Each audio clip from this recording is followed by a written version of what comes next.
What if I were to tell you that the highest Roman road in England wasn't the one you've always thought it was?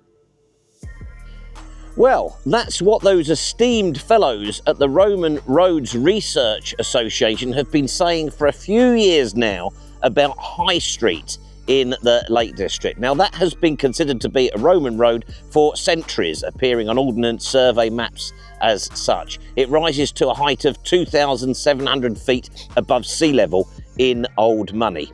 Now, we're not here today to look at the pros and cons of that argument. We're here to answer the question, if High Street is not the highest Roman road in England because it's not actually Roman, then what is?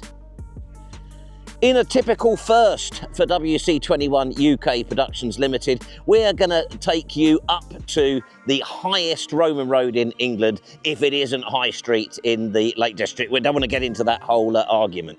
To do that, it involves a perilous ascent up into remote and desolate mountainous terrain. Let's do it.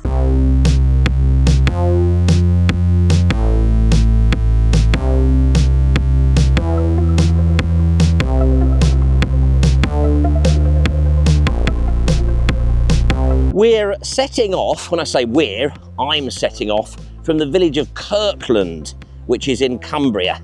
And that village sits just below this. That's the North Pennines up there. And rather oddly, the Romans took a Roman road up there. We're actually not far from Cross Fell, which is the highest point in England that isn't in the Lake District. We'll have a chat as we make our way up there about some of the reasons as to why there is a Roman road in such a difficult place. Now, in the lowland countryside, we've got to walk through first. Apparently, there's no trace of the road. So, to coin that awful YouTube phrase, I'll bring you back in a bit. I've come through this farm down there. That's the last human habitation that I will be seeing for much of the day. It's one of those footpaths that goes right through the middle of the farm and you feel really unwelcome. Probably won't be returning until about 8 or 9 o'clock tonight, so that's going to be fun. But when we come through Bank Hall Farm down there, the Roman road has sort of now come round and joined us here. We're looking across the Eden Valley to the Lake District, and somewhere over there we are actually looking at High Street, the potentially disgraced highest Roman road in England. Just as an aside, there's some lovely ridge and furrow in this field here. I'm going down, I'm going up, I'm going down, etc. I'm going down, I'm going up. But hey, this is not the Ridge and Furrow Gazette. As this is such a long hike, it's going to be over 10 miles there and back today. I'm going to do some bits on the GoPro for ease. We do see a remnant of the Roman road aga there. Of course, GoPro's about the worst thing imaginable to illustrate that. But really what we would need to do is get out of this cultivated land and up there. Now, whilst I'm actually freezing because of this jet stream thing that's going on this summer, I'm also baking hot. Doesn't make any sense. I'm just about now to reach the open access moorland and start climbing the fell. And at this point, quite interestingly, I'm still GoProing for ease here.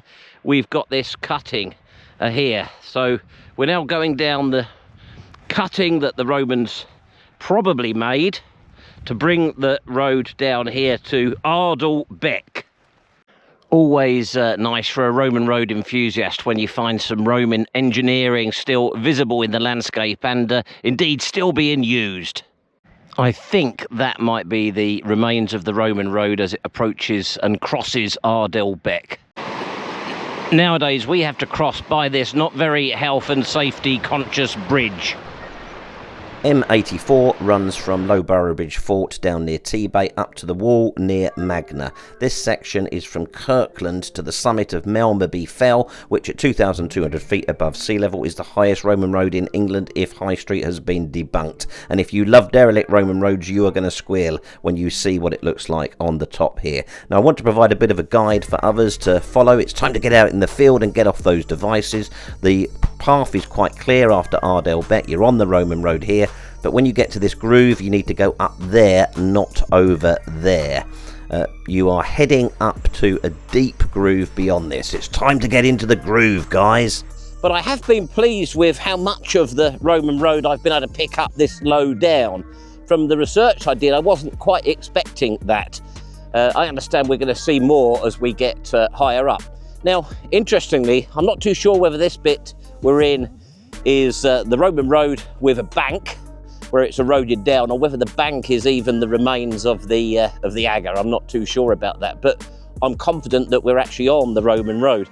Now, when you look at this very steep road, uncharacteristically steep for Roman engineering in reality, you just have to take your hat off to them for their determination to access difficult terrain, enslave people, and exploit them for their lead. Anyhow, I better get a move on. There's a long way to go. Whilst it's incredibly steep for a Roman road, really this was the only option they had to get the road up here. It's quite clear as you climb up. When you get to this point, you'll reach a gate. Go through that gate and you need to follow this green public right of way, not this straight track which goes straight up the fell side. That contour is the Roman one. That's what it looks like when it hookers right. Don't go up here, the straight track. Some of our viewers are going to get really excited about this bit. It's got rails in it. That's what that looks like. And then this is the Roman road contouring up. You can just feel that's the Roman road under your feet as you climb. And then that's the view as you ascend. It was a bit of a struggle following the road for the next bit after the last time I spoke to you, and you can probably see what's happened in the meantime, so GoPro for the moment. But I'm now confidently back on the line of it. You can see it there. There are sort of tracks riding right along the top of the agger. This will give you some idea of the height that we're now gaining, and it's quite clear ahead. Now, interestingly, I have been using All Trails today. I'm not sponsored by them. And the All Trails route follows the Maiden Way, the actual Roman road, as opposed to the, in many places, the modern day paths are off the line. I found that quite interesting. That's what I need, that blue stuff. Come on. I've been praying to Subscriptia, the goddess of YouTube antiquarians, and it stopped raining. I'm on the surface here of Maiden Way, Roman Road M84. When you've done as many of these as me, you'll have to take my word for it. Really confident about that. Now, Margary said that at this point, the road was embanked on this side, and that is very clear. The Roman stonework is exposing itself there. And over here, this is always a great moment for Roman road enthusiasts. We've got a quarry pit where they dug the stone out for the construction of the road. And then if you follow me around here, you'll see what lies ahead. I've got to get up there.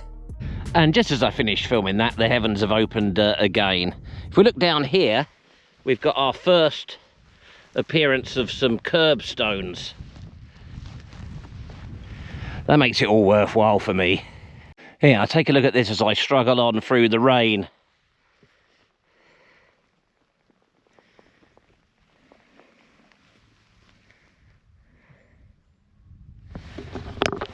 Collapsed Roman culvert.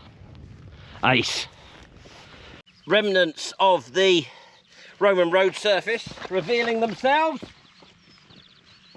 Now if we pan along here, even with the GoPro, you should get an impression of how the Romans embanked the road, terraced it effectively to make it level on this steeply sloping fell side. Now at this point you've got a classic way of identifying a Roman road.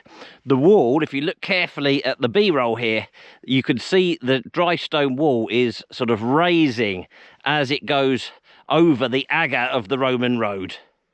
Roman road enthusiasts call that a swell, because you've got the swell in the ground, and later features, be it a wall or a hedge, are respecting that.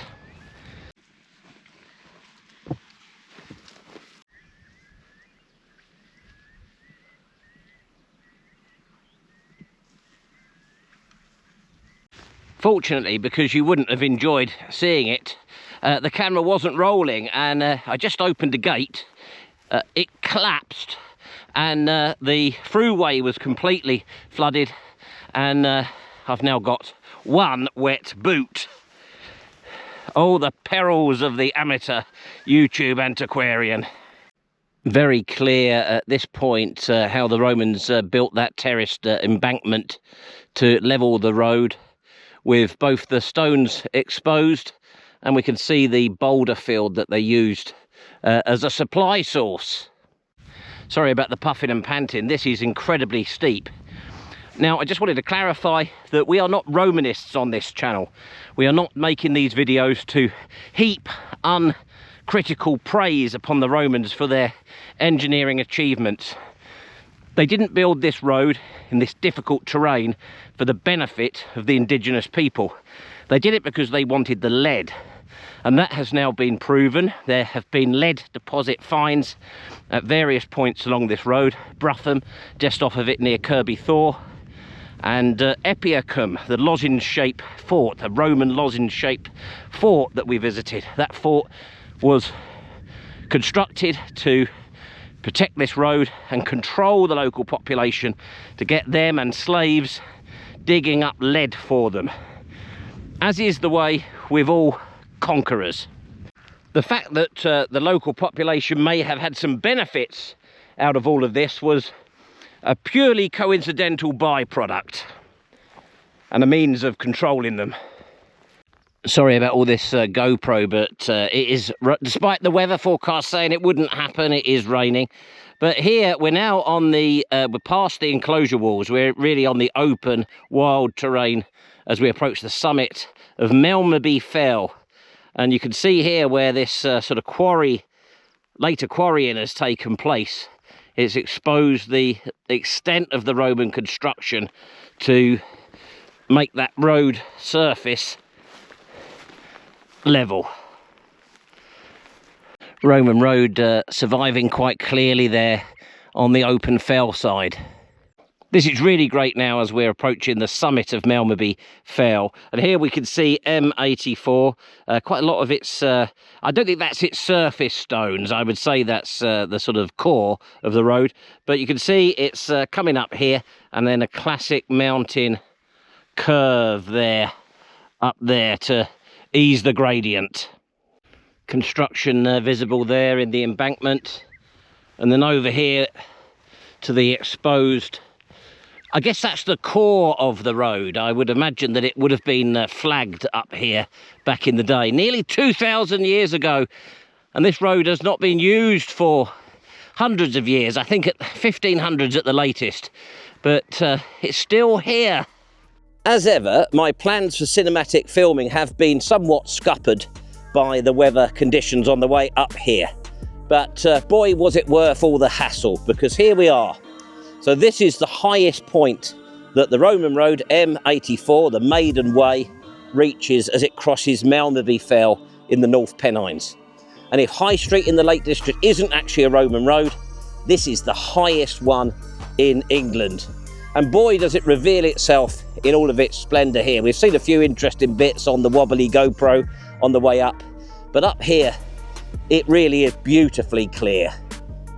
Now, as I've been probably mumbling into the GoPro on the way up, if that makes the edit, I think what we're looking at here is all this exposed stonework is the sort of core of the Roman road. I don't think this is the surface as such. I think some of the smaller bits and pieces might well be the remains of the flagging on the surface, but yeah, this is how they built it, and you can see plentiful supply of stone for that purpose. If any of my GoPro mumbling makes it into the edit, I've already talked a bit as we've climbed up about how we've seen the construction of the road, but up here at the highest point, it is really clear. You can see there the Roman work to build this up and make a nice level road to get those slaves and all that lead across the fell. I think here, you know, we are looking, some of this looser, smaller stuff here is actually the remains of the Roman road surface. Quite incredible. And I have to say, if you compare this to the condition of High Street in the Lake District, this is much better if you like your extant Roman road materials and Roman road sort of structure. Naturally, a lot of what we know about this road is down to Margary, but he gives due credit to a chap called Bainbridge as well, who did work in the 1850s, 1851, I think. And there's also a great chap called Collingwood back in the 1930s. That's nearly 100 years ago, isn't it? And he did extensive work on this road, the Maiden Way. And it's thanks to good old Collingwood in 1937 that I can quote some stats at you to make myself look good. So he calculated that the road climbs 500 feet in a third of a mile, a 1 in 31 gradient for 600 yards. I've done that. And from Kirkland, where we started, to the summit, to where we are now, it's a climb of 1,600 feet in just 3 miles. Now, this road is not a straight line. It curves and there are contouring bits as well for some of the steeper slopes. Collingwood tells us that the straight line distance between Kirby Thor and Epiacum, Whitley Castle, is 15 miles. The distance of this road between those 2 points is 15.1 miles. I mean, you really do have to take your soggy hats off to them with that level of accuracy and efficiency, don't you? Without becoming a Romanist, worshipping them like the Victorian antiquarians did.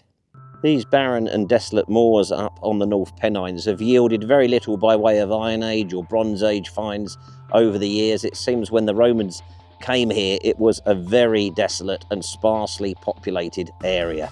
There is no doubt why they were here and they went to all this trouble. It was because of the lead that could be found near what we today call Alston in the middle of this region.